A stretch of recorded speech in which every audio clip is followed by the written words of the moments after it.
Kung bago ka lang sa channel na to at isa kang true-blooded Aldab Nation na nagmamahal po kila Maine Mendoza at Alden Richards, tama po ang channel na pinuntahan mo, kaya consider na kitang bagong subscriber. Ready? Ready. Pustahan tayong dalawa ha. Pag umiyak ka, bigyan mo kong 5 million. Pag ako umiyak, bigyan kitang 5 million. So, walang iyakan. Deal. 5 million. Ready? Ready. Pustahan tayong dalawa ha. Pag umiyak ka, bigyan mo kong 5 million. Pag ako umiyak, bigyan kitang 5 million. So, walang iyakan. Deal. 5 million. Welcome back mga kaaldab. Ito na naman po ang inyong lingkod, si Mr. Destiny. At syempre, panibagong update na naman po tayo. Panibagong mga kaganapan po kina Alden Richards at kay May Polkerson. Dito po sa part ng video to mga kaaldab, maraming nainis. Maraming tao ang nagalit. Biruin nyo naman mga kaaldab, 5 milyon. Iiyak ka lang. Di po ba? O walang iyakan. Grabe, ganun na lang po ba kaliit ng pera ng mga pamilya? O ibig sabihin, ganun lang kaliit ang pera sa pamilya at Haide. Samantalang ilang taon buyan kikitain o ilang dekada po bago ko kumita o bagkus hindi ka pa talaga kikita Di po ba? Samantalang sa kanila, iiyak lang. Ganun po kayaman, kuno ang pamilya at Haide. Sa mga nagre-react po, tama naman po sila Dati nga po talaga naghihirap yan. Talagang hindi sinasabi na ganito ganyan. Real talk mga kaaldab. Kaya nga po marami talaga nagtaas ng kilay. Marami talaga nagulat ng bigla ang pagyaman ng pamilya at Haide. Kasi kung sahod lang naman po ni Congressman, maliit lang po yun mga kaaldab. Hindi naman ganun kikita ka ng 5 milyon sa isang taon. Po ba? Medyo talaga napakalaki ng pera na yon.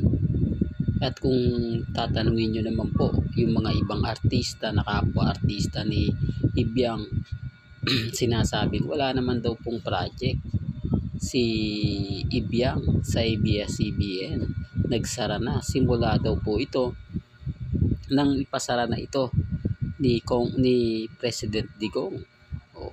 Ang layo, di po ba? At hindi nga po sila nakabili ng bahay, nakabili ng yate nung dalawa pa po sila nagtatrabaho sa ABS-CBN. Si Congressman Arjo sa Ang Probinsyano, tapos si Ibiang naman 3 teleserye po. Correct me if I'm wrong, ang ginampanan niya sa ABS-CBN. Nakabili nga po ba sila ng yate at chopper? Yan ang simpleng tanong. Kasi ito, hindi ko naman po ito malalaman. Hindi ko naman po natin to kumbaga ma-update kung wala rin naman pong tao ang nagsasabi, kung wala rin naman pong tao ang kumbaga nagpapahayag ng ganyan. Kasi gaya nga po ng sinasabi ko, gaya nga po ng pinapaliwanag ko, galing din naman po ito sa mga malalapit din po kay Ibiang at siyempre sa mga kasamahan po sa Kongreso. Di po ba? Matipid nga po raw ito, hindi nga po daw ganong gumastos sa mga panahon ng eleksyon. Saan kumuha ng budget? O saan nakakuha na ng pera pagkatapos na maluklok? O sa mga bitter po, o sa mga nagsasabi, yan po totally talagang binayaran. Di po ba? Yung mga nagtatanggol kay Ibiang, malaki po talaga nakuha nila. Malaking pera po talaga ang naibigay po sa kanila. Kasi hindi naman po nila ipagtatanggol yan kung wala Halos karamihan po kasi ng mga tao, talagang ramdam mo na affected talaga. Ramdam mo na may kinurako talaga ang pamilya at Haide. Doon nga lang po sa bahay di po ba? Doon nga lang po sa mga komento. Nakikita nyo naman siguro, nababasa nyo naman po na kayo na po makapagsasabi. Di po ba kayo na po magpapatunay na totoo po yung sinasabi natin? Kasi ultimo sila Julius Babaw, Aminado, Karen Davila, Corina Sanchez. Sila nga rin po nagulat Di po ba?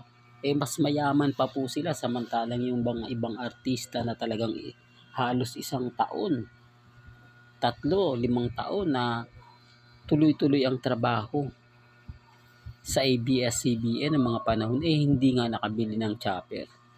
Mas malaki pa yung talent nila kaysa kay Ibyang at kay Congressman Arjo. Yan ang sinasabi natin mga kaaldab. Real talk mga kaaldab. Pero sabi ko nga po, hindi po ako namimilit. Ako po yung tipo na, kumbaga kung ano lang po yung sa palagay nyo tama, yun lang naman po tayo. Di po ba? At sa issue nga po kay Mengay, wala na.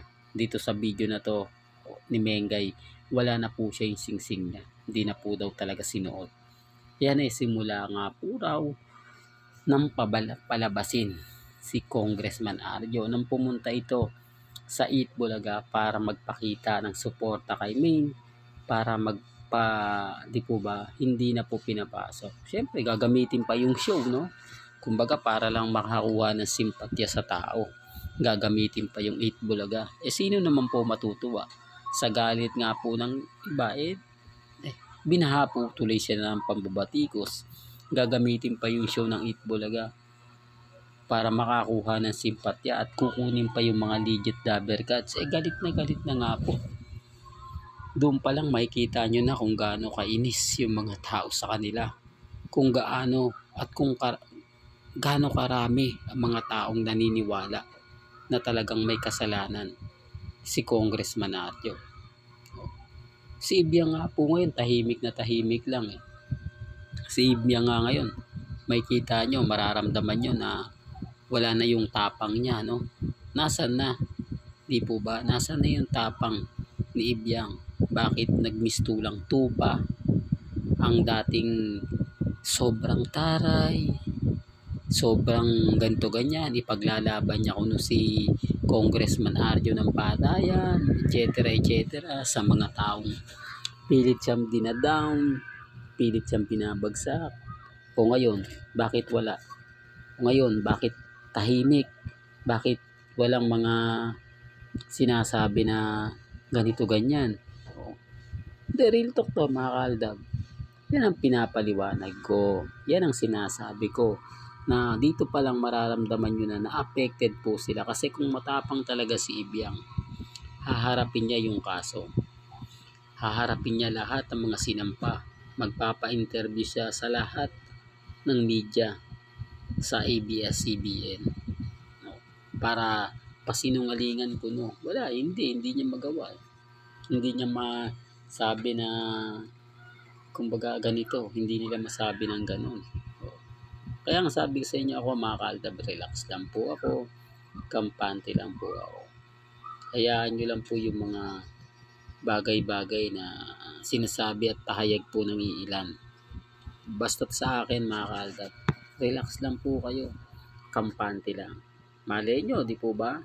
Sa darating na araw, tayo naman. Ang pelikula po nila Bossing at ni Alden Richards at ni Mengay, wala pa pong kasiguraduhan yan dahil nga po sa issue. Di po ba? Hindi naman lingid sa inyong kaalaman mga kaaldab na talagang binabash si Mengay ngayon. Ako nga gusto ko siyang protektahan pero hindi ko na po magawa dahil kung titignan nyo yan sa TikTok, di po ba? Kung magwaldas daw po ng pera si Mengay, ganun-ganun na lang. Katulad daw sa Sydney, halos siya naman daw ang nagwaldas. Kumbaga, inuubos na nga po raw niya yung pera dahil alam niya naman daw na babawiin na lang. Yung parang ganun. Siyempre, pag naubos na, wala nang babawiin. Di po ba? Hindi naman pwedeng kunin yung mga bagay-bagay na ipinibigay na ni Mengay. Marami kasing kwento naglalabasan mga kaaldab. Marami mga nagsasabi na ganito ganyan po ba, pero hindi ko na po binabalita sa inyo kasi alam ko naman po na lahat naman po yun hindi totoo.